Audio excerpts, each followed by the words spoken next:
Hi, we're Norman Sindikutu. And we'd like to talk to you a little bit about the struggles of raising virtuous children. Our children are bombarded daily with so many unvirtuous things, whether that be through public school, private school, homeschooling, being on a team, their friends, music. Daily, everything that they do, they are bombarded with many unvirtuous things. So the question is, how can we be a good parent and teach our kids about virtue to counteract the vices that they face daily? Well, I guess the answer is the church and the catechism.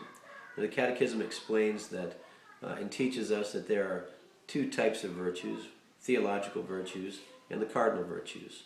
The theological virtues being faith, hope, and love, and the cardinal virtues being prudence, justice, fortitude, and temperance. And I know as parents, after we've studied them, you certainly begin to understand your own failings.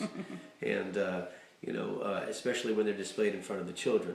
They tend to be little sponges. They will reenact every little thing that you do. If you display the virtues, they'll display the virtues. When you display the vices, they certainly will display the vices. Unfortunately, that's true. That is true.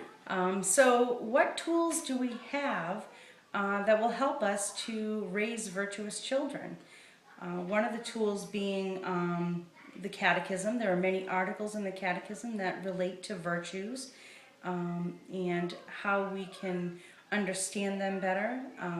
Certainly the Bible has many instances of being virtuous. We could read the Bible more.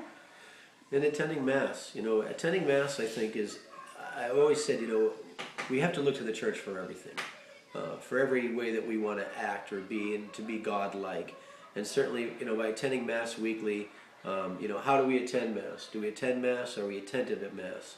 Do we truly try to understand what the gospel is telling us? So when we receive the Eucharist, are we receiving the Eucharist with a humble heart and a clean soul? And I think that's where the sacrament of reconciliation comes in.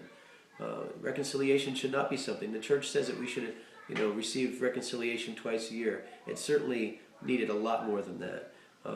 It should be received regularly so that when you receive the Eucharist, your heart is in the right place and you're ready to receive those sacramental graces. Yes. And I think they'll produce some fruit. Yes. Yes, and certainly praying for an outpouring of the Holy Spirit upon ourselves as parents. That's so important. We need to have the gifts of the Holy Spirit that will help us and guide us. The gift of wisdom and understanding and counsel, those are so vital to being a good parent and raising morally good children. So we need to pray for that. And God is generous. He will give us what we need to raise our children. Yeah, and He'll give us those fruit. I'm sorry.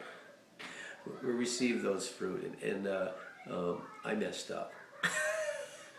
You mean the fruit of the Holy Spirit? Is that what you're talking about? Because the fruit certainly grow from the gifts of the Holy Spirit. Would you like us to sing you a song? Because we know a song. Wisdom, understanding, and counsel, fortitude and knowledge, piety, fear of the Lord. These are the gifts of the Holy Spirit. Love, joy, peace, patience, kindness, goodness, gentleness, faithfulness, self-control. These are the fruits of the Holy Spirit.